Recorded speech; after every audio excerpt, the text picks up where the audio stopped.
വിമാനയാത്ര ഇന്നും പലർക്കും പേടിയുള്ളൊരു കാര്യമാണ്. എയറിൽ കയറിയാൽ പിന്നെ തിരിച്ചിറങ്ങുമോ എന്നൊക്കെയുള്ള ഭയമാണ് പലർക്കും. എന്നാൽ ലോകത്തെ ഏറ്റവും അപകടം നിറഞ്ഞ ചില എയർപോർട്ടുകളും അവിടുത്തെ പൈലറ്റുമാർ ദിവസേന നേരിടുന്ന ചില പ്രതിസന്ധികളുമൊക്കെ അറിഞ്ഞാൽ ഈ പേടിയൊന്നും ഒന്നുമല്ലെന്ന് മനസ്സിലാകും.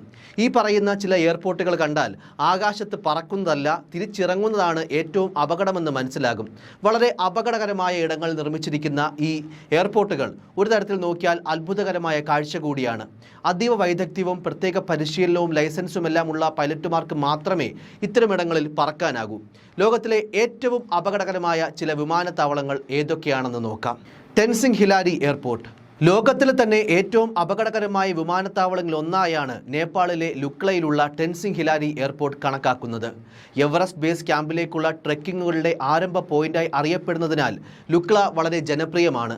നഗരത്തിലെത്താൻ ബസ് യാത്ര, സ്വകാര്യ ഹെലികോപ്റ്റർ, ട്രെക്കിംഗ് എന്നിവയുൾപ്പെടെ മറ്റ് വഴികളുമുണ്ട്. എന്നാൽ കാഠ്മണ്ഡുവിൽ നിന്ന് ലുക്ലയിലേക്ക് ഫ്ലൈറ്റ് വഴി എത്താൻ വെറും 40 മിനിറ്റ് മതി എന്നത് യാത്രക്കാരുടെ സമയം ലാഭിക്കുന്നു. നല്ല കാലാവസ്ഥയിൽ പകൽ സമയത്ത് കാഠ്മണ്ഡുവിലെ രാമച്ചാപിനോ എയർപോർട്ടിലേക്ക് ലുക്ലയിൽ നിന്നും പ്രതിദിന ഫ്ലൈറ്റുകളുമുണ്ട്. എന്നാൽ മിക്കപ്പോഴും മഴയും മൂടൽമഞ്ഞും കാരണം വിമാനങ്ങൾ സർവീസ് മുടങ്ങുന്നത് പതിവാണ്. സമുദ്രനിരപ്പിൽ നിന്ന് 9383 അടി ഉയരത്തിൽ പർവ്വത പ്രദേശങ്ങളാൽ ചുറ്റപ്പെട്ട എയർപോർട്ടിന്റെ ചെറിയ റൺവേ 1729 അടി ഉയരത്തിലാണ്. ചെറിയ വിമാനങ്ങൾക്കും ഹെലികോപ്റ്ററുകൾക്കും മാത്രമേ ഇവിടെ ഇറങ്ങാനും പറന്നുയരാനും കഴിയൂ. പൈലറ്റുമാർക്ക് പ്രത്യേക പരിശീലനവും ആവശ്യമാണ്.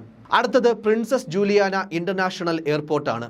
കരീബിയൻ ദ്വീപായ സെന്റ് മാർട്ടിനിലെ പ്രധാന വിമാനത്താവളമാണ് പ്രിൻസസ് ജൂലിയാന ഇന്റർനാഷണൽ എയർപോർട്ട്. നെതർലൻഡ്സിലെ ജൂലിയാന രാജ്ഞിയുടെ പേരിലാണ് ഇത് അറിയപ്പെടുന്നത്. സിംസൺ ബേ ലഗൂണിന്റെ തീരത്തിനടുത്തായി ദ്വീപിന്റെ ഡച്ച് ഭാഗത്താണ് വിമാനത്താവളം സ്ഥിതി ചെയ്യുന്നത്. ആൻഗ്വില, സാബ, സെന്റ് ബർത്തലേമി, സിന്റ് യൂസ്തനേഷ്യസ് എന്നിവയുൾപ്പെടെയുള്ള ലീവാർഡ് ദ്വീപുകളിലേക്കുള്ള പ്രധാന കവാടമാണിത്. മഹോ ബീച്ചിന് മുകളിലൂടെ വളരെ താഴ്ന്നു പറക്കുന്ന വിമാനങ്ങളാണ് ഇവിടുത്തെ ഏറ്റവും വലിയ പ്രത്യേകത. ഓരോ തവണ വിമാനം അരികിലൂടെ പറന്നു പോകുമ്പോഴും മണലും മണ്ണുമെല്ലാം മൂക്കിലും ബീച്ചിലുള്ളവരുടെയൊക്കെ വായിൽ കയറുമെന്നുമൊക്കെ വേണം പറയാൻ. ഒരു വശത്ത് കടൽ തീരവും മറുവശത്ത് മലകളുമുള്ള റൺവേക്ക് വെറും 7546 അടി നീളമേ ഉള്ളൂ. ഇവിടെ വിമാനം ഇറക്കാൻ പൈലറ്റുമാർക്ക് പ്രത്യേക പരിശീലനം കൂടിയേ തീരൂ. വിമാനത്താവളം സമുദ്രത്തിനും പർവ്വത പ്രദേശത്തിനും ഇടയിലായതിനാൽ ശക്തമായ കാറ്റും പലപ്പോഴും വെല്ലുവിളി ഉയർത്തുന്നു. ഇനി പറയുന്നത് പാരോ രാജ്യാന്തര വിമാനത്താവളത്തെ പറ്റിയാണ്. ഭൂട്ടാനിലെ ഏക രാജ്യാന്തര വിമാനത്താവളമാണ് പാരോ വിമാനത്താവളം. സമുദ്രനിരപ്പിൽ നിന്ന് 7364 അടി ഉയരത്തിൽ ഹിമാലയത്തിലാണ് ഇത് സ്ഥിതി ചെയ്യുന്നത്. പകൽ സമയത്ത് മാത്രമേ വിമാനങ്ങൾക്ക് ലാൻഡ് ചെയ്യാനും പറന്നുയരാനും കഴിയൂ. വിമാനത്തിൻ്റെ മുൻവശം പർവ്വതങ്ങളിൽ മുട്ടാതെ 45 ഡിഗ്രി കോണിൽ പറന്നുയരാൻ അതീവ വൈദഗ്ധ്യമുള്ള പൈലറ്റുമാർക്ക് മാത്രമേ കഴിയൂ. അതുകൊണ്ട് തന്നെ 17 പൈലറ്റുമാർക്ക് മാത്രമേ ഇവിടെ ഇറങ്ങാൻ അനുവാദമുള്ളൂ.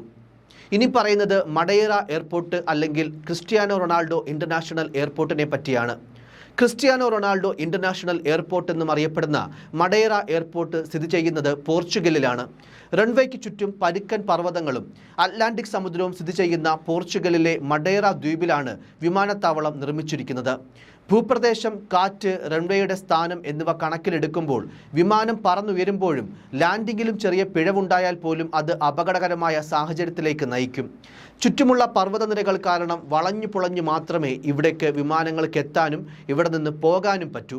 ഭൂമിശാസ്ത്രപരമായ സ്ഥാനം മൂലം അപ്രതീക്ഷിതമായി വീശിയടിക്കുന്ന ശക്തമായ അറ്റ്ലാന്റിക് കാറ്റുകളും പലപ്പോഴും യാത്രയ്ക്ക് ഭീഷണിയാകുന്നു. ഇനി നർസർ സുവാക് എയർപോർട്ടിന്റെ കാര്യമെടുക്കാം. തെക്കൻ ഗ്രീൻലൻഡിലെ ഏക രാജ്യാന്തര വിമാനത്താവളമായ നർസർ സുവാക് വലിയ വിമാനങ്ങൾക്ക് സർവീസ് നടത്താൻ കഴിയുന്ന രാജ്യത്തെ 2 വിമാനത്താവളങ്ങളിൽ ഒന്നാണ്. കുത്തനെയുള്ള മലനിരകൾക്ക് നടുവിലൂടെ 6000 അടി നീളമുള്ള റൺവേയിലേക്ക് എത്താൻ പൈലറ്റുമാർക്ക് 90 ഡിഗ്രി തിരിയേണ്ടതുണ്ട്. ശക്തമായ കാറ്റ് കാരണം ഇത് പലപ്പോഴും വെല്ലുവിളിയാകും.